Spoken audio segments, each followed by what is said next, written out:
खुफिया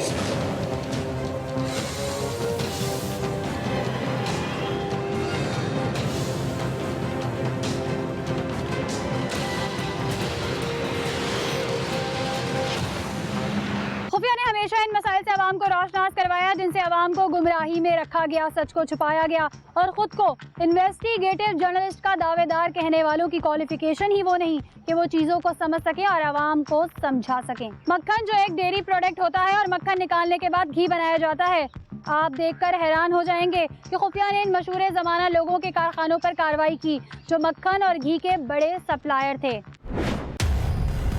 खुफिया ने अवामी मसाइल की आगाही के लिए अपना जो सहाफती किरदार अदा किया उसे अवाम सराह रही है और आज हमने जिस इशू को उठाया है अवाम के वहमो गुमान में नहीं कि उनके साथ क्या धोखा हो रहा है। मक्खन के लफ्जी मायने दूध से ली गई एक प्रोडक्ट है, यानी अंग्रेजों ने जो प्रोडक्ट अपने फौजियों को धोखा देने के लिए बनाई वो मक्खन के नाम पर हम खुद भी खा रहे हैं और अपने बच्चों को भी खिला रहे हैं। नेपोलियन की फौज जब बगावत पर उतर आई, नो बटर नो वॉर, तो उसने कहा कि दूध के बगैर मक्खन जैसी कोई प्रोडक्ट बनाई जाए जो सस्ती हो और फिर मार्जरीन वजूद में आया जो तेल से तैयार किया जाता है।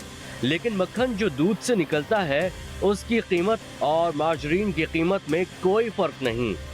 खुफिया ने कंज्यूमर राइट्स के नुमाइंदों, रिसर्च स्कॉलर और बड़े डिपार्टमेंटल स्टोर के मैनेजर के हमरा एक कोशिश की कि अवाम को आगाही दी जाए और असिस्टेंट कमिश्नर और PSQCA डिपार्टमेंट के हमरा उस जगह कार्रवाई की जहां ये अनरजिस्टर्ड अशिया तैयार की जा रही थीं। ये अशिया सबसे ज्यादा हमारे बच्चे शौक से खाते हैं। बटर एंड ब्रेड, ये निहायती मशहूर अल्फाज हैं जिनको हम अक्सर इस्तेमाल करते हैं। आज का प्रोग्राम आपके होश उड़ा देगा। देसी घी ही नहीं बल्कि बनास्पति है और मक्खन मक्खन नहीं बल्कि माजरीन है जिसे सब्जियों के तेल से बनाया जाता है। आसान लफ्जों में कुकिंग ऑयल से ही माजरीन निकलता है और बनास्पति को एसेंस का तड़का लगाकर देसी घी का नाम दे दिया है। बाजार गर्म है और मासूम अवाम बेवकूफ बन रही है।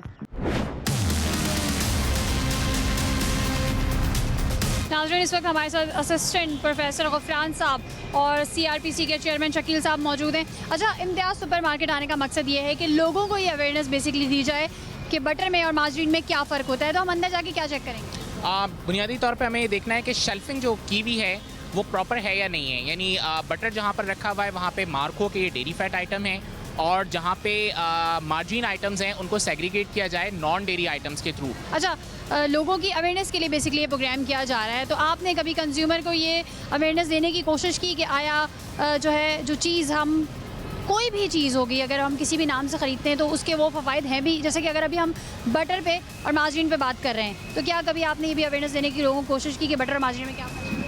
असल में बेसिकली सही बात यह है कि हमें खुद भी अवेयर होने की ज़रूरत है कि मार्जिन और बटर में फ़र्क क्या है।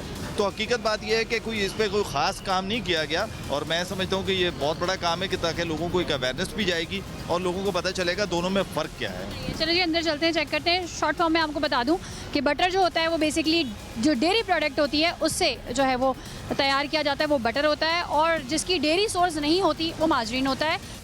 जैसे ही हमने अपना एजेंडा जो है वो इम्तियाज़ सुपर स्टोर के मैनेजर इमरान साहब को बताया तो इन्होंने कोऑपरेशन करते हुए हमें दावत दी कि आएँ और चेक करें और बताएं। अच्छा, ये अवेयरनेस बेस्ड प्रोग्राम है, हम खुदा ना खासा किसी को डिफेम नहीं कर रहे। बेसिकली यहाँ पर हर तरह की प्रोडक्ट होती है, तो जो सारिफ ख़रीद रहा होता है ये उसका राइट है कि उसको पता चल सके कि आया वो जो ख़रीद रहा है वो क्या ख़रीद रहा है। उस हवाले से एक अवेयरनेस बेस्ड प्रोग्राम है। अच्छा है, बहुत अच्छा है, ऐसा अवेयरनेस प्रोग्राम होने चाहिए और पॉजिटिव प्रोग्राम कि जिसको हम भी देखें। ये आपके साथ हमारा तीसरा या चौथा प्रोग्राम है। इससे जो पिछले प्रोग्राम हुए उससे किसी किस्म की आपको परेशानी तो नहीं हुई? वो भी अवेयरनेस है। हमें बहुत खुशी है कि अब तक के जो भी ये खुफिया प्रोग्राम चल रहा है इसके अंदर जितने भी प्रोग्राम वो पॉजिटिव तरीके से और लोगों की भलाई के लिए दिखाए गए हैं। हम भी इनके बहुत शुक्रगुजार हैं क्योंकि जो चीज़ें हमने जिस डिपार्टमेंट और एडमिनिस्ट्रेशन के साथ आके इन्हें पॉइंट आउट की, इन्होंने उन चीज़ों को समझा और अगर उस चीज़ को वहाँ से रिमूव करवाना था तो उन्होंने फौरी तौर पर उन चीज़ों को यहाँ से रिमूव भी करवाया। अंदर चलते हैं और देखते हैं। अच्छा, आप शेल्फ वो दिखाते हैं जहाँ पर जो है वो बटर बेसिकली रखा जाता है। चलिए जी, उस सेक्शन में हम आ गए। और फरहान साहब ये देखें यहाँ पे रखा हुआ है, अब ज़रा आप देखिए अपनी जैसे expertise ये use करें। खुद बता रहे Natural हैं। butter लिखा हुआ है ना जी इस जी पर? नेचुरल बटर लिखा हुआ है। ये खुद बता रहे हैं कि इसमें एक तरफ मार्जिन है और ये बटर है। उसूली तौर पे होना ये चाहिए कि इस किस्म की शेल्फिंग के अंदर जो है, अगर बटर है तो तमाम के तमाम बटर एक शेल्फ के अंदर हो, और अगर मार्जिन है तो वो एक शेल्फ के अंदर हो। और बहुत अच्छा होगा कि अगर बटर में मिसाल के तौर पे जैसे नेचुरल लिखा हुआ है तो यकीनी तौर पे ये डेयरी फैट है, तो इसके ऊपर इम्पोर्टेड डेयरी फैट है। इंग्रेडिएंट्स भी चेक करें तो आप मुझे डिफरेंस भी बताएं ज़रा थोड़ा सा। ये रहे। इसमें देखें लिखा हुआ है वाज़े तौर पे ये काऊ मिल्क फैट है, ठीक ठीक है। और अगर इसमें देखें तो यहाँ पे आपको मिलेगा सोयाबीन ऑयल। देखें वाज़े तौर पे लिखा हुआ है, Vegetable इन्होंने oil। बिल्कुल ठीक रखा हुआ है, कोई इसमें दो नंबरी नहीं है। अच्छा ये लोकल है, ये सब लोकल है। सही है। इस पे पढ़ लें क्या लिखा हुआ है। और फरहान साहब ज़रा इसको पढ़ लीजिए, इस पे डेयरी प्रोडक्ट लिखा हुआ है। हाँ बिल्कुल, ये डेयरी प्रोडक्ट लिखा हुआ है। और मेरा ख्याल है कि इससे पहले आप लोग देख भी चुके हैं डेयरी प्रोडक्ट के हवाले से जो हमारी बात हुई थी कि उसमें रिचर्ड एंड मेजल वैल्यू का आना ज़रूरी है। और इस ब्रांड के अंदर जो है ये हमने इसको देखा है कि ये पूरा नहीं उतारा स्टैंडर्ड्स के ऊपर। ख़ासकर जो इम्पॉर्टेंट चीज़ है कि इससे पहले आप लोगों ने भी इसके हवाले से देखा, इस प्रोडक्ट के हवाले से, कि ये एनिमल फैट के ज़रिए से बना रहे हैं। तो एनिमल फैट के ज़रिए से जो प्रोडक्ट बनेगा वो अल्टीमेटली मार्जिन में तो काउंट हो सकता है, लेकिन आप उसको बटर में काउंट नहीं इस पे करेंगे। कुछ इंग्रेडिएंट्स नज़र आ रहे हैं एक चीज़ आपको? देखिए। ना इस पे नज़र आ रहे हैं, ना इस पे मुझे इंग्रेडिएंट्स किसी में नज़र नहीं आ रहे। फ्रेश नहीं, ये रहे इसमें है, हाँ प्योर एंड क्रीम है, हलाल, मिनिमम 82% है, नो आर्टिफिशियल कलर इसमें है, ये क्योंकि registered ये रजिस्टर्ड है। अच्छा ये इसको देखें, इसमें कुछ नहीं है। अच्छा जो बात मुझे इसमें एक और चीज़ देख रहा था मैं, प्राइस उधर आ रही है, प्राइस ये कितने का है, वो कितने का है। अच्छा इसके अलावा एक और ये भी बटर है, इसको भी चेक कर लें, इसको भी देख लेते हैं। अच्छा एक चीज़ बदल। इसमें और देखने की है, ये प्रोडक्ट खासकर जिस वक्त शेल्फिंग पे आ रहा हो तो स्टैंडर्ड लेबलिंग का जो कानून है पाकिस्तान स्टैंडर्ड के मुताबिक या FDA के मुताबिक, कंज्यूमर को भी चाहिए कि वो लाजमी तौर पे चेक करे। जैसे ये देखें, इस प्रोडक्ट की मैन्युफैक्चरिंग और और एक्सपायरी expiry मार्क है। इस यहाँ नहीं प्रोडक्ट है। में आपको कोई चीज़ नज़र नहीं आ रही, ना इंग्रेडिएंट नज़र आएंगे, ना एक्सपायरी, और लेबलिंग है ही नहीं बेसिकली। तो लेबल जब तक ना हो, जब तक कंज्यूमर को भी चाहिए कि इस किस्म के लोकल आइटम ना ले। खासकर शकील भाई, मेरा ख्याल है आप इस बारे में थोड़ा सा सही है। अच्छा बताएं। देखें शकील साहब, इसमें किसी किस्म की ना एक्सपायरी डेट है, ना मैन्युफैक्चरिंग डेट है। मुझे तो ये लगता है कि ये जो भी से खैर बनाने वाले, इनका हमें भी पता है जो बना रहे हैं इसको, लेकिन आप ये देखें कि ये प्राइस के मामले में ये तकरीबन करीब है। अच्छा दूसरी बात ये है कि जैसे इस पर हमने PS का लोगो देखा है ना, ये होता ये है कि ये कुछ वेलफेयर के तौर पे खुद लेते हैं कि जी हम चाहते हैं कि हम आपके साथ स्टैंडर्ड्स में आ जाएं, तो ये स्टैंडर्ड आया हुआ है, ठीक है। आदम्स ने अभी नहीं अप्लाई किया होगा शायद इस पर। अब रह गई इसकी बात, ना तो इसमें कोई इंग्रेडिएंट्स है, ना इसकी एक्सपायरी है, ना इसका बैच नंबर है। आपको याद होगा एक मरतबा हमने मुझे लग रहा है इसमें कोई लोगो वोगो भी रजिस्टर नहीं है। हाँ, एक आपको याद होगा कुछ अर्सा पहले हमने एक प्रोडक्ट पे काम किया था जिसके बैच नंबर का इशू रजिस्टर्ड लिखा चला। हुआ है इन्होंने। हाँ, वो रजिस्टर्ड तो लिख देना कोई मसला ही नहीं ना, वो तो इसने पता क्या रजिस्टर्ड लिखा होगा। आप पढ़े, प्रोडक्ट रजिस्टर्ड नहीं है, ट्रेडमार्क रजिस्टर। सबसे बड़ी जो इसमें मेरा ख्याल है कि इसमें हम इनको स्टोर्स को भी इंशाल्लाह ताला कायल करेंगे, और ये जिस तरह का बिजनेस कर रहे हैं, ये बड़े कोऑपरेटिव लोग हैं मॉडर्न ट्रेड के जो आजकल है, इनको पता होता है कि कंज्यूमर ख़राब कहाँ होता है। अभी पिछले दिनों हमने इनसे एक प्रोडक्ट ही हटवा दी जिसके ऊपर PO बॉक्स नंबर चल रहा था, हमने वो हटवा दी इनसे, हटवा दी इन्होंने। अब इस पे भी ये कोई PO बॉक्स लिखा हुआ है। इस पे इन्होंने लिखा हुआ है। ये PO बॉक्स भी लिखा हुआ है, और सेकंडली जो सबसे बड़ा मुझे समझ से बाहर है वो ये नहीं आ रही कि इंग्रेडिएंट्स कहाँ है, ये किस चीज़ की बनी हुई है।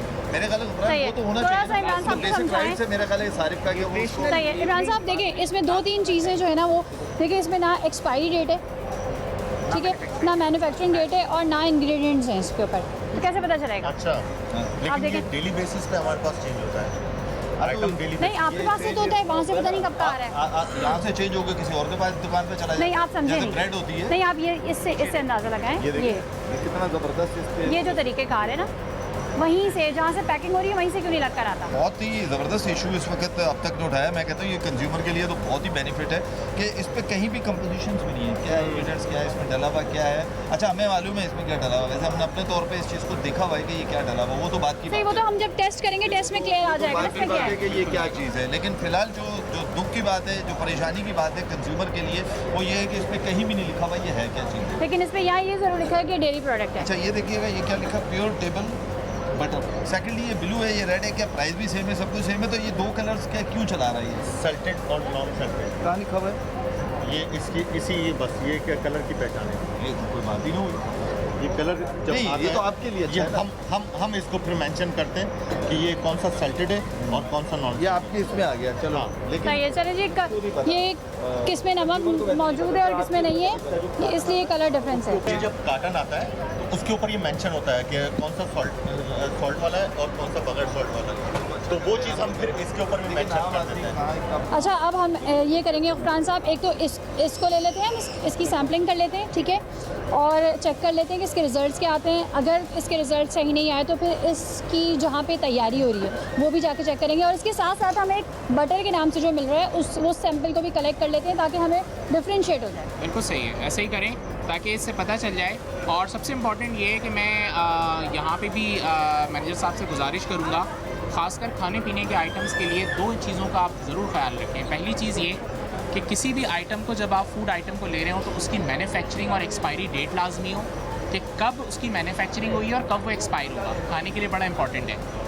दूसरी अहम तरीन चीज़ ये है कि उसका बैच नंबर ज़रूर हो ताकि उसकी ट्रेसेबिलिटी सामने आए कि कब किस तारीख को प्रोड्यूस हुआ, तो बैच नंबर के हिसाब से चल रहा होता है। ये बिल्कुल, ये चीज़ तो है, लेकिन इनके सिर्फ कार्टन के ऊपर मेंशन होता है। ये बिल्कुल आपने सही कहा, ये प्रोडक्ट के ऊपर कंज्यूमर हमारे लिए तो है, हमें तो मालूम है, लेकिन पब्लिक के लिए नहीं है। नहीं, आपको ये भी नहीं मालूम ना कि वो वहाँ से जो आ रहा है तो पता नहीं कब से आ रहा है, तो ये ले लेते हैं, हम परचेज़ कर लेते हैं ये, और एक और जो है वो बटर जो है वो हम परचेज़ कर लेते हैं यहाँ से, और फिर टेस्ट करा के चेक करेंगे कि वाकई ये डेयरी प्रोडक्ट है या नहीं है।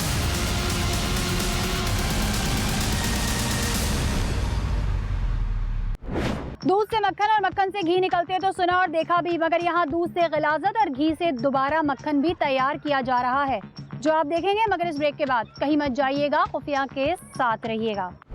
उससे बेसिक जो डिफरेंस हमें सामने आया है वो ये है कि मार्जिन के अंदर रिचर्ड एंड मेजर वैल्यू नहीं मिल रही होती है।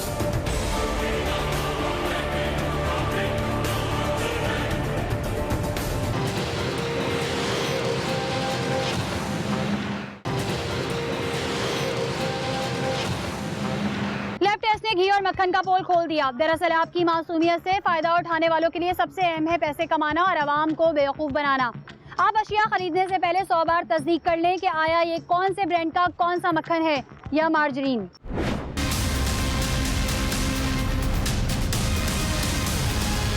बटर एंड मार्जिन के लिए बेसिक जो डिफरेंस टेस्ट होता है वो होता है रिचर्ड एंड मिजल्स वैल्यू, उसके अलावा पोलिनस्की टेस्ट। इसके लिए हम करते ही हैं कि ये टाइट्रेशन मेथड होता है जिसकी मदद से हम इन वैल्यूज़ को मालूम करते हैं। तो normally Richard and missile value आपको डिफ्रेंशिएट करता है कि बटर के दरमियान और मार्जिन के दरमियान। अब ये एक सैम्पल है जिसको अगर देखें तो देखने में ही ये इसका कलर और इसकी जो टेक्सचर है वो डेयरी फैट की तरह मालूम नहीं हो रहा है, लेकिन बहरहाल इसको हम टेस्ट करने के लिए सैम्पल जो है वो इसका हम वेट कर लेते हैं।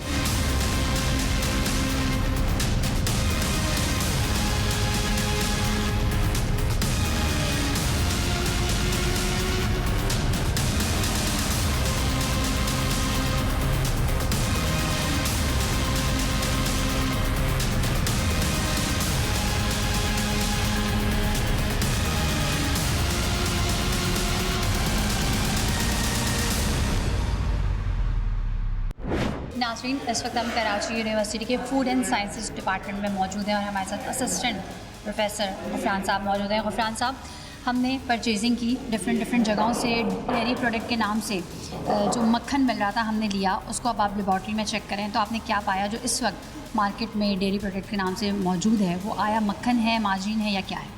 देखें, बेसिक जो मार्जिन और बटर के दरमियान जो फ़र्क आता है वो ये होता है कि बटर जो तैयार किया जाता है वो दूध से किया जाता है, यानी इसको आप कह सकते हैं ये प्योर डेयरी फैट आइटम है। और जबकि मार्जिन के मुतालिक ये कहा जाता है कि ये ऑयल से तैयार किया जाता है, यानी नॉर्मल जो खाने का तेल होता है उसकी हाइड्रोजनेशन करके मार्जिन जो है वो तैयार करते हैं। उससे बेसिक जो डिफरेंस हमें सामने आया है वो ये है कि मार्जिन के अंदर रिचर्ड एंड मेजर वैल्यू नहीं मिल रही होती है। उसकी बुनियादी वजह ये होती है कि उसमें डेयरी फैट ज़रा सा भी इस्तेमाल नहीं हुआ होता, और अगर प्योर डेयरी फैट से बना हुआ कोई भी प्रोडक्ट होगा तो अल्टीमेटली उसके अंदर रिचर्ड एंड मेजल वैल्यू जो है वो पॉजिटिव आएगी। मिसाल के तौर पे अगर असली घी और आम जो बनास्पति घी होता है उनके दरमियान भी फ़र्क करने के लिए हम इसी टेस्ट को इस्तेमाल करते हैं। तो बेसिक जो डेयरी फैट का कॉन्सेप्ट है वो आपको इसी के ज़रिए से जो है वो मिल रहा होता है। अच्छा, लेकिन हमारे पास जो दोनों सैंपल थे उनमें दोनों पे डेयरी प्रोडक्ट लिखा हुआ था, तो फिर इसका मतलब है कि ये गलत मिसगाइड किया जा रहा है? बिल्कुल, अगर मिल्क के ज़रिए से नहीं बनाया जा रहा तो अल्टीमेटली वो डेयरी फैट नहीं कहलाएगा और उसके ऊपर डेयरी फैट मार्क करना ये बहुत गलत है। ये मिस ब्रांडिंग भी है, मिसलीडिंग भी है और according to the Pakistan standard ये चीज़ गलत है। क्योंकि मार्जरीन तो चलें ठीक है, जो है वो बनाया जा रहा होता है ऑयल से, एक तरह से कह लें प्लांट ऑयल से, लेकिन जो बटर तैयार किया जाएगा, देसी घी तैयार किया जाएगा, उसके लिए जो है वो अल्टीमेटली उसका इस्तेमाल, मिल्क का इस्तेमाल ज़रूरी है, मिल्क फैट का इस्तेमाल ज़रूरी है। तो थोड़ा सा और बता दीजिए कि ये बटर में और मार्जरीन में फ़र्क क्या होता है और ये मार्जरीन कैसे इन्वेंट हुआ? अच्छा, इसकी देखें इन्वेंशन जो है वो एक इंसिडेंटल इन्वेंशन थी और उसकी रीज़न ये सामने आई कि 1860 के अंदर जो है फ्रेंच दौर के अंदर नेपोलियन II जो था, उसके दौर में जो है ना वो जंग चल रही थी, प्रूशिया वॉर। तो प्रूशिया वॉर के अंदर प्रॉब्लम ये आई कि बहुत सारी जो है ना वो सिविलाइजेशंस मूव हुई एक जगह से दूसरी जगह।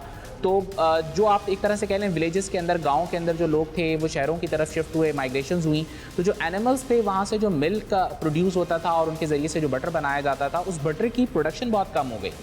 अब प्रॉब्लम ये आई कि जो वॉर चल रही थी उस दौरान, प्रूशिया वॉर के अंदर फ्रेंच जो आर्म फोर्सेस थी उन्होंने ऐलान कर दिया कि जी हम बगैर बटर खाए हुए इस जंग को नहीं लड़ सकते। तो नेपोलियन ने ऐलान किया कि जो भी केमिस्ट कोई ऐसा प्रोडक्ट बनाएगा जो इक्वलेंट टू द बटर होगा तो उसको एक अवार्ड दिया जाएगा, फ्रेंच अवार्ड दिया जाएगा। और उस ज़माने में एक केमिस्ट था मॉरिस नाम का।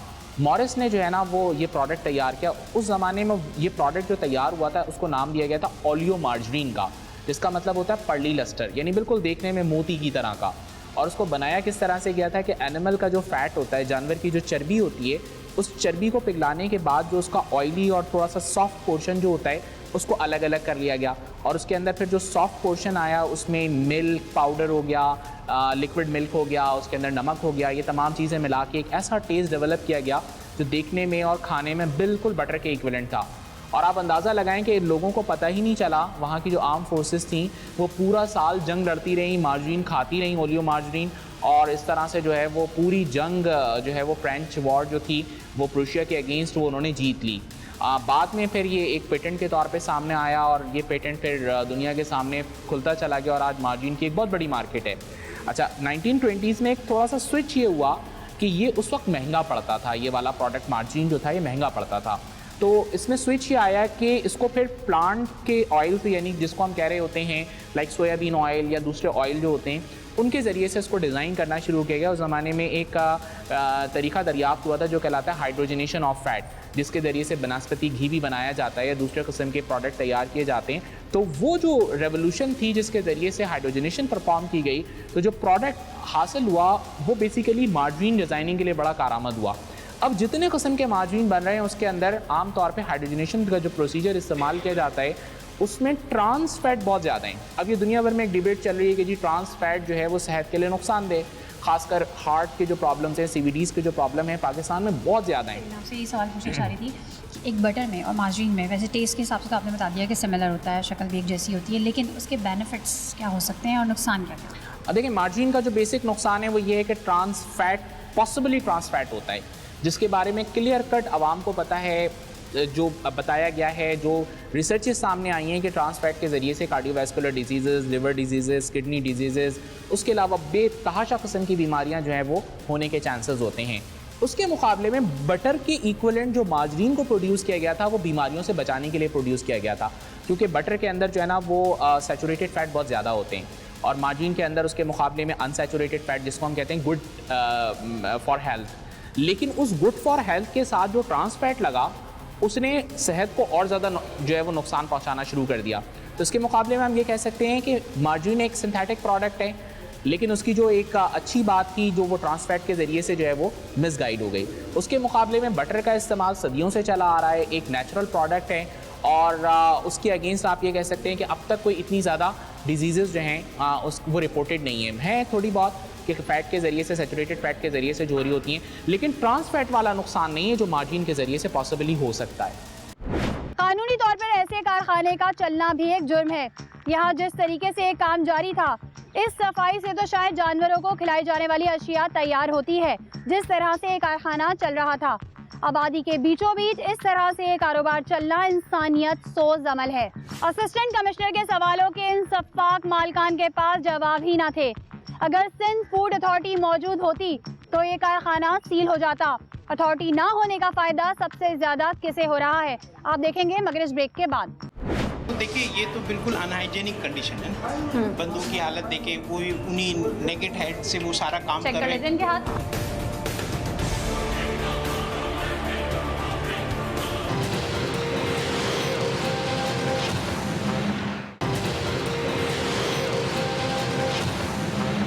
असिस्टेंट कमिश्नर जो अवामी मसाइल को अपने घर का मसला समझते हैं, वो हरदम तैयार रहते हैं। आवाम की सेहत, जानो माल से खेलने वालों के लिए इनके दिल में रहम नहीं। इनकी इस बड़ी कार्रवाई की कवरेज के लिए खुफिया की टीम सरकारी इदारों और पुलिस के साथ इस कारखाने में जा पहुंची जहां मक्खन बनाया जा रहा था। वहां पहुंचने के बाद हमारे होश ही उड़ गए। गंदगी के साथ साथ सफाकियत के वो मंजर भी नजर आए जिन्हें अक्ल तस्लीम ही नहीं कर रही थी।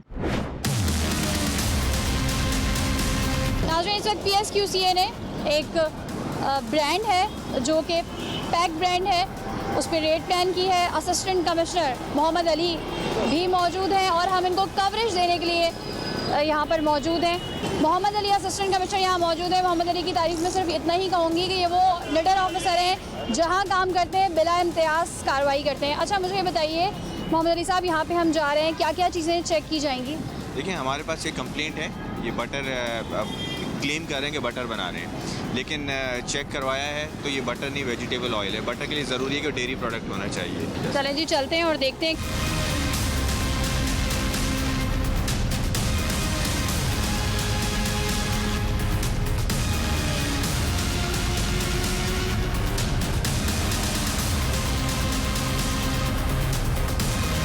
इसके हवाले से क्या कंप्लेन आई थी आपके पास? ये एक तो अनरजिस्टर्ड प्रोडक्ट है। PSQCA से जो कंपलसरी आइटम की लिस्ट है जिसके तहत गवर्नमेंट ने इसकी manufacturing, keeping in stock and sale prohibited है जब तक PSQCA से वो लाइसेंस ना लें। तो इन्होंने अप्लाई भी नहीं किया और प्रोडक्ट भी इनकी जो है। सही। अच्छा, बटर भी आपके पास है, मार्जिन भी आपके पास है? जी, जी, जी। तो पहले तो ये कंफर्म करेंगे कि ये बटर है या मार्जिन? यस। अच्छा, ये पैकिंग हो रही है। अच्छा, इसकी पैकिंग के हवाले से मैं आपको बता दूं कि जब इम्तियाज़ सुपर स्टोर में हमने जो है ये चीज़ें चेक की थी तो इसमें कहीं PSQCA का लोगो नहीं है।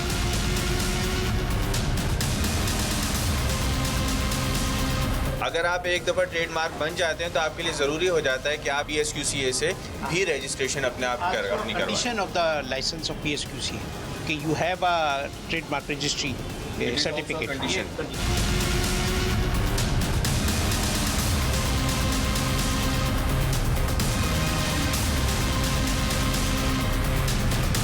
देखिए ये तो बिल्कुल अनहाइजेनिक कंडीशन है ना। बंदों की हालत देखें, वो उन्हीं नेकेड हेड से वो सारा काम चेक कर कर रहे लेते हैं। हैं इनके हाथ। आइए ज़रा हाथ दिखाइएगा, सीधा कीजिए। इतने बड़े बड़े नेल्स हैं आपके? हाँ हाँ, ऐसा लग नहीं रहा कि मैन्युफैक्चरिंग एरिया है। ये तो ऐसे लग रहा है कि जैसे कोई असम्बलिंग, कोई ऐसी बस जस्ट बटर क्लेम कर रहे हैं तो कैसे? कैसे बना आगे आ जाइए। गुटखा भी इनके मुंह में है, शर्ट के पूरे बटन खुले हुए हैं। उससे बनता है और जी। कहाँ है, दिखाओ। अभी तो मतलब वो बना दिया, जो फ्रेश क्रीम आई थी ना, तो बना दी। जो आती है वो क्रीम हम किस नाम से आती है वो? लूज में आती है क्या? नहीं, टंकियों में आती है हमारी। टंकियों में आती है? आ जाए, थोड़ा बताएं प्रोसीजर। ये कहाँ से आई है बेटा? कोई इसका स्लिप होगा ना, कहाँ से परचेज किया? कहाँ सर से? ये नहीं पता। क्या चीज़ है ये? क्रीम है जी। तुम कह रहे थे खत्म हो गई, अभी कह रहे ये घी है। घी है? जी घी है। जी। हो। ये कहीं के लिए आया है? इस घी से मक्खन बनेगा? ये मक्खन से घी बनता है। तो घी का क्या करते हैं आप? तो मक्खन का काम करते हैं ना? बेचते हैं ना घी। घी बेचते हो? जी, घी भी मक्खन बेचते हो, घी बेचते हो? मक्खन भी, घी भी। किस नाम से बेचते हो? ये न्यूटन के नाम से। नहीं, ये तुम्हारे को तो कहीं बाहर से खरीदा है ना तुमने? ये सब यही बनता है। यहाँ बना जी हाँ। ये इसमें क्या है? क्रीम है, क्रीम। ये है वो क्रीम? आप तो कहते हैं खत्म हो गई क्रीम। ये आई है ना ये। अरे अभी ये पूछा था। मक्खन है। अच्छा, आप अगर किसी को सर्टिफाइड करते हैं, ठीक है, और PSQCA की किसी को रजिस्ट्रेशन चाहिए तो वो ये इस तरह का क्वालिटी स्टैंडर्ड ये होता तो है? कोई एटमॉस्फेयर ही नहीं। ये तो 100% अनहाइजेनिक सिचुएशन है ना। सही है। अच्छा, आपने इनसे पूछा कि इनके पास कौन सा लाइसेंस मौजूद है? अभी पता करते हैं। इनके ओनर जो हैं वो यहाँ पे मौजूद नहीं है। ये क्रीम है। तो अभी तो आप बोल रहे थे क्रीम नहीं है। अरे अभी हम अंदर खड़े थे, पीछे पीछे आ गई। मैं वो नहीं कर, मैं अंदर काम में लगा रहा हूँ। अच्छा, और नहीं किया आपने, अब कर लिया। इस क्रीम में क्या है? इस कंपनी से अच्छा, ये क्या है? कंपनी का पता नहीं, ये अभी गिरा है इसमें से। क्या है ये आप ही का गुटखा तो नहीं नहीं गिरा? नहीं, कचरा गिरा है। इसके ढकने का तो ये लूज में आ रही है, कहाँ से आ रही है लूज में? ये नहीं पता, ये सब लोगों को पता है, हम लोगों को नहीं पता। हम लोग तो क्या खाली करें? बनाते हैं। इससे क्या करते हो क्रीम से? ये मक्खन। मक्खन बनता है। प्रोसीजर क्या है? ये क्रीम आ गई, ठीक है। अब इसका मक्खन बनाने का प्रोसीजर? सड़ी हुई है यार, कितनी स्मेल कर रही है। नहीं, ढक्कन बना ना, ढक्कन की है। अभी तो कोई क्रीम को ऐसे रख देते हैं, जैसे कोल्ड स्टोरेज नहीं है, कोई ऐसा एनवायरनमेंट नहीं है, ऐसे क्रीम को स्टोर कर सकते हैं? नहीं, बिल्कुल नहीं कर सकते। इसके ज़ाहिर है कंट्रोल सिस्टम होना चाहिए ताकि जो है इसकी अपनी क्वालिटी ख़राब ना हो ना। सही, इसमें से बहुत स्मेल आ रही है। देखिए ना, आई एम नॉट श्योर कि ये जिस तरह की पैकिंग में आ रही है, मुझे नहीं मालूम कि ये फूड ग्रेड प्लास्टिक भी है कि नहीं। यहाँ पे हाइजीन स्टेटस आप देख सकते हैं, ये इनके पास Oh my जो God. झाड़ू भी यहीं रखी हुई है और बाल्टियाँ गंदी यहीं रखी हैं। खुली नाली है, उसके पीछे आपको नज़र आ रही है खुली नाली है, और इसके अंदर ये बनाते हैं, ये क्लेम करते हैं इसमें घी बनाते हैं, निकालेंगे और इसके ऊपर इन्होंने अपने ये जो चाय के मग्स रखे हुए हैं। चले, ये तो एक्सेप्टेबल है। ये कैसे एक्सेप्टेबल है कि एक झाड़ू है और उसी बाल्टी में जिसमें मक्खन वो करते हैं उसका तिनका पूरा अंदर गया हुआ है? ये मक्खन में कौन सा कलर डलता है? मक्खन में कोई कलर डलता है? ये कलर डलता है, फूड कलर। ये मक्खन में कलर इसलिए डालते हैं ताकि इसको थोड़ा सा जो नेचुरल एनिमल फैट का टिंज है वो आ जाए। आप इस्तेमाल कर रहे हैं घी, उसको मक्खन का आप धोखा देने के लिए उसमें ये कलर डाल रहे हैं ताकि उसके अंदर ये कलर, वरना मक्खन में कौन सा कलर डाला है आज तक? ये देखें, और ये कलर दिखाएं भी हमें, पैकिंग का ये कलर दिखाएं। ये देखिए, ये फूड कलर। फूड कलर की पैकिंग दिखाई है। पैकिंग नहीं है, ये बना बनाया है। ये बना बनाया है भाई। कलर कहाँ है आपका?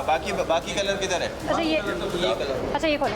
अच्छा, इसकी कोई पैकिंग नहीं है, लूज में खुला ऐसे ही आता है? जी हाँ, सब लोग लेके आते हैं। हम जब क्रीम से मक्खन बनाते हैं वो कैसे बनाते हैं वो बताएं। मशीन से बनाते हैं। आए ये दिखाएं। मुझे बताइए पहले तो कि ये आपने जो डीजल ऑयल का डब्बा रखा हुआ है यहाँ पर, ये किस इस्तेमाल में लेके आते हैं? ये इसमें डीजल वगैरह, ऑयल वगैरह ये भी डालते हैं खाने में? नहीं नहीं नहीं, खाने में नहीं डालते। तो ये भी खाने के साथ ही रखा हुआ है आपने?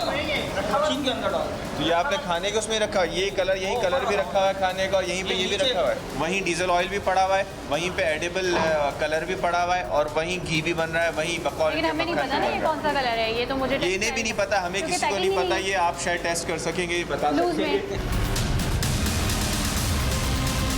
अच्छा, इसमें दो क्वालिटीज़ होती हैं, एक नमक वाला इनका मक्खन होता है, एक बगैर नमक वाला होता है। तो ये जो नमक मिला रहे हैं, ये देखें ज़रा, ये है वो मशीन। हाँ, ये इसमें ब्लेंड करते होंगे मिक्स करके।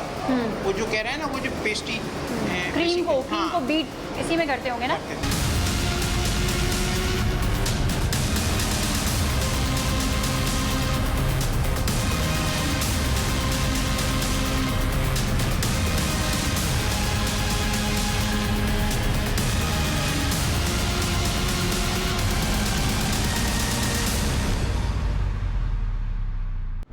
आप हैरान हो गए होंगे और थोड़ा परेशान भी।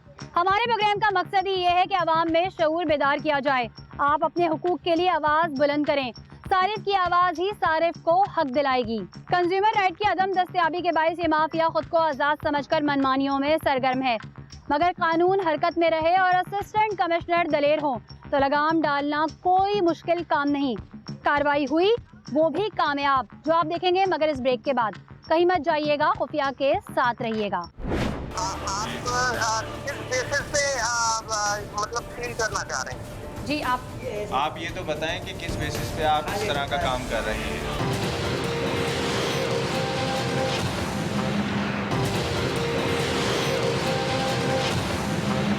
मक्खन जो एक डेयरी प्रोडक्ट होता है और मक्खन निकालने के बाद घी बनाया जाता है। आप देखकर हैरान हो जाएंगे कि खुफिया ने इन मशहूर ज़माना लोगों के कारखानों पर कार्रवाई की जो मक्खन और घी के बड़े सप्लायर थे।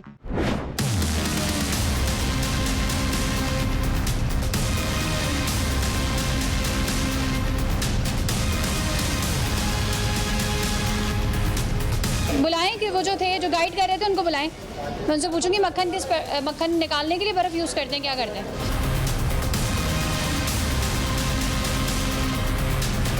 अच्छा, मुझे बताएं, ये जो बर्फ़ रखी हुई है ये किस पर्पज़ में यूज़ होती है? ये मक्खन में डलती है। ये मुझे बात बताएं, आप यहाँ पे कितने अरसे से काम कर रहे हैं? 4-5 साल हो गए। 4-5 साल हो गए। आपने कभी हेपेटाइटिस का टेस्ट करवाया है? नहीं, ये नहीं। नहीं, ये नहीं। ये नहीं। आपने कभी हेपेटाइटिस का टेस्ट करवाया है? नहीं। कोई और HIV का, कोई और टाइफाइड कुछ का, भी नहीं कराया। कुछ भी नहीं करवाया, तो Medical आप नहीं हुआ। खाने पीने की चीज़ पे कैसे हाथ डाल रहे हैं अगर आपका ये सारे टेस्ट नहीं हुए हुए तो ये मैंडेटरी है कि अगर खाने पीने की चीज़ में आपकी इन्वॉल्वमेंट है तो आप उसके लिए अपने सारे टेस्ट करवाएं। अगर इनके पास KMC का लाइसेंस होता है, क्योंकि अभी हमें नहीं पता क्योंकि इनके ऑनर नहीं आए, अगर होता है तो क्या आप समझते हैं कि फूड डिपार्टमेंट ने सही किया इनको लाइसेंस देगा? बिल्कुल गलत किया, ये केस पुट अप करूंगा मैं। अगर KMC का लाइसेंस है तो उसकी कॉपी भी अभी लेते हैं और सारी जो मेरी फाइंडिंग्स है वो सारी लेके मैं इनके एक केस बना के पूरा इनके हायर अथॉरिटीज़ को रेफ़र करता हूँ। और आई एम श्योर इनका अपना KMC का लाइसेंस तो कैंसिल होगा ही होगा, लेकिन जिन लोगों ने दिया है इनको लाइसेंस वो भी पुट टू द टास्क।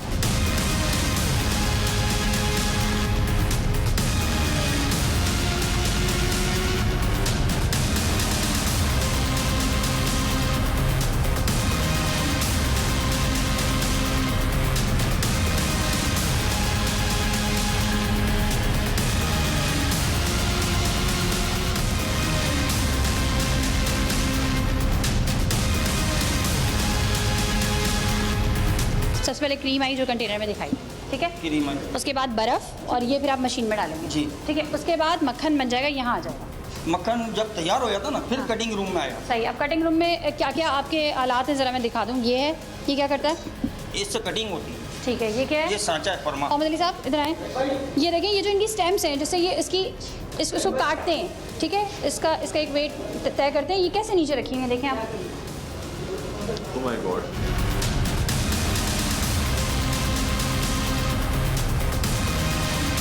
अब देखें ना, ये यहीं आप जब आई थी आपने भी देखा कि यहाँ 5-6 आदमी पैकिंग कर रहे थे, तो ये इस कपड़े का क्या कर रहे हैं? सर ये इसके नीचे रखते हैं ताकि वो स्लिप ना हो गई। हमारी जो ये केड़ी होती है बड़ी वाली, ये स्लिप हो जाती है, मक्खन कहीं लग जाए पाँव उनके वगैरह। हाथ में नाखून इतने बड़े बड़े हुए हुए हैं, हाथ गंदे, सर, वो नेकेड हैंड से वो पैकिंग कर रहे हमारा तो कोई हैं, ऐसी ग्लव्स चीज़ भी नहीं नहीं है पहने उन्होंने। कोई ऐसी चीज़ नहीं जो हमारी बोले ना अपने मालिक से, उनका तो बहुत बड़ा बिजनेस है।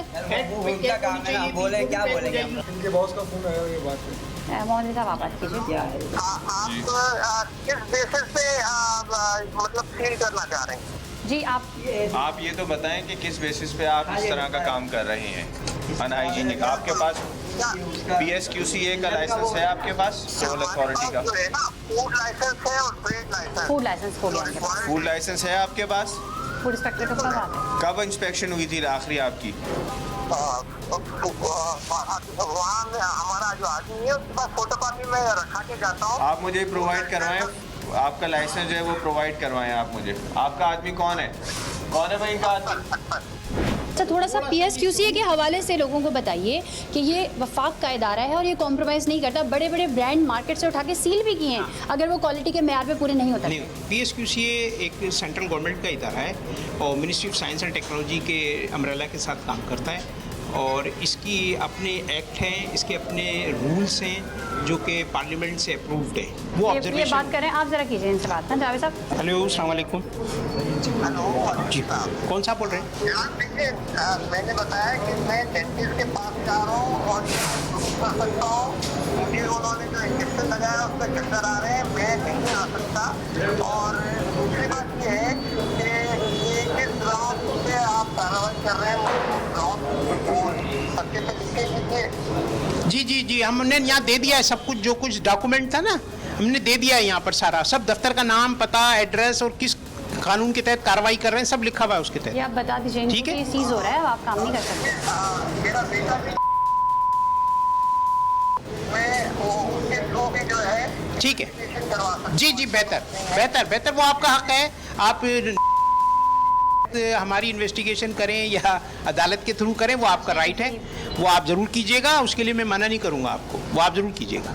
जी, कोई इशू नहीं है। देखिए, हमारे लिए इशू कोई सेंस में नहीं है कि हम कानून के तहत कार्रवाई कर रहे हैं। हमने तो आपको देखा भी नहीं आप कौन साहब हैं, तो इग्नोरेंस ऑफ लॉ है आपका। अगर आपको मालूम नहीं है तो ये आपकी गलती है, मेरी गलती नहीं है। आपने ट्रेडमार्क रजिस्ट्री तो कराई है ना, तो फिर किस लिए कराई? कंपनीज एक्ट के तहत ही कराई होगी ना, शॉप एक्ट के तहत तो नहीं कराई। तो 40 साल पहले कराई थी तो उसको रिव्यू करवा लेना। हाँ, तो जब हो जाए तो बता दीजिएगा। ओके, अल्लाह हाफिज़। अच्छा देखिए, इनसे बात करने का मकसद ये था कि सामने वाली पार्टी का भी मौक़िफ़ ले लिया जाए। ये आ नहीं सकते, इनका काफ़ी देर से वेट कर रहे थे। उन्होंने कहा मैं डेंटल क्लिनिक में हूँ, मुझे पेन हो रही है, मुझे चक्कर आ रहे हैं, ठीक है, लेकिन हमने इनका मौक़िफ़ भी लिया। लेकिन ये आगे से आपको क्या कह रहे थे कि मेरा बेटा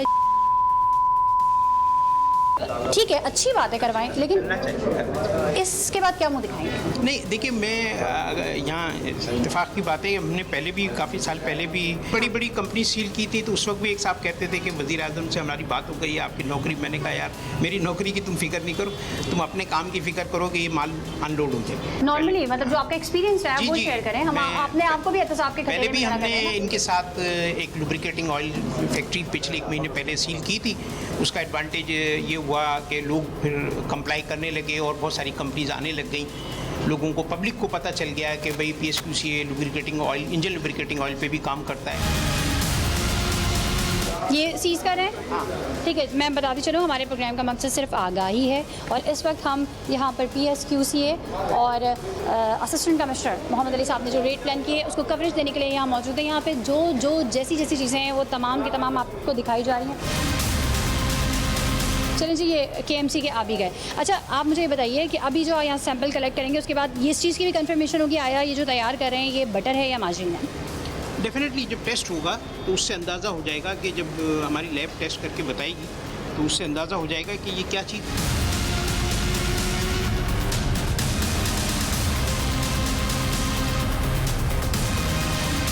प्योर फूड ऑर्डिनेंस 1960 रूल के तहत इनको कोई ये इशू किया गया है। ये शॉप्स को इशू होता है। अच्छा, ये शॉप यानी रजिस्टर्ड शॉप का लाइसेंस है, प्रोडक्ट का नहीं है। प्रोडक्ट का नहीं, देखिए प्रोडक्ट का कहीं नाम ही नहीं है इसमें। अच्छा, मैं थोड़ा सा आपको दिखाऊं, ये 2016 में, मुझे नहीं पता, ये वो ज़्यादा बेहतर बता सकते होंगे, यहाँ पर अमाउंट ऑफ फी ₹25 है, ठीक है, और 2017 में अचानक से 2000 हो जाती है।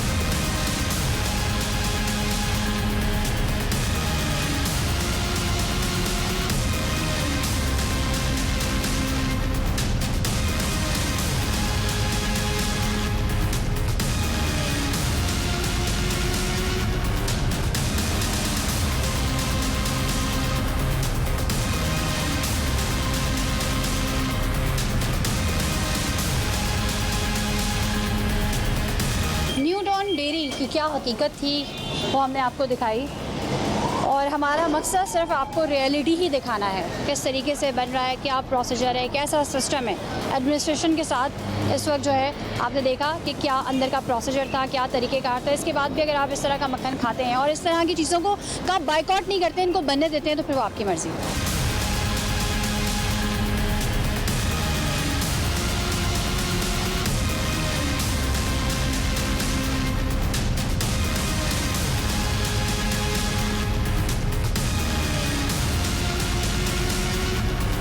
अच्छा, थोड़ी सी मैं आपको थोड़ा लॉजिकल भी थोड़ा सा समझा देती हूँ। देखिए, यहाँ पे इन्होंने लिखा है मक्खन फ़ी किलो 600 रुपये, ठीक है। अब इस वक्त दूध क्या किलो मिल रहा है? 80 रुपये किलो मिल रहा है।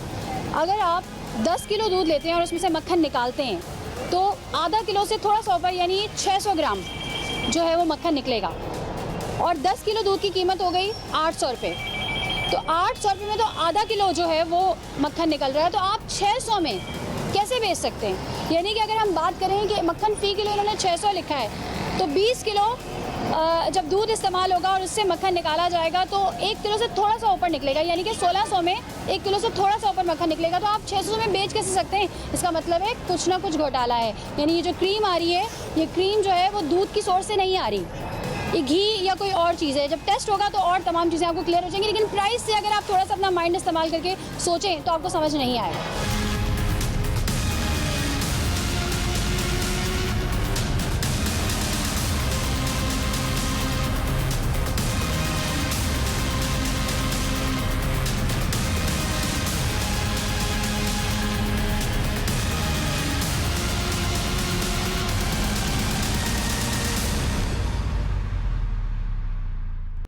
आज का प्रोग्राम आगाही और मालूमात आमा से भरपूर था।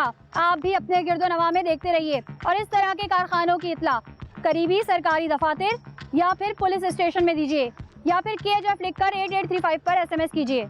इसी जज्बे के साथ कि अगले हफ्ते फिर हाजिर होंगे नए इंकशाफात के साथ। खुफिया की पूरी टीम का इंतजार कीजिएगा। अल्लाह ने के बान।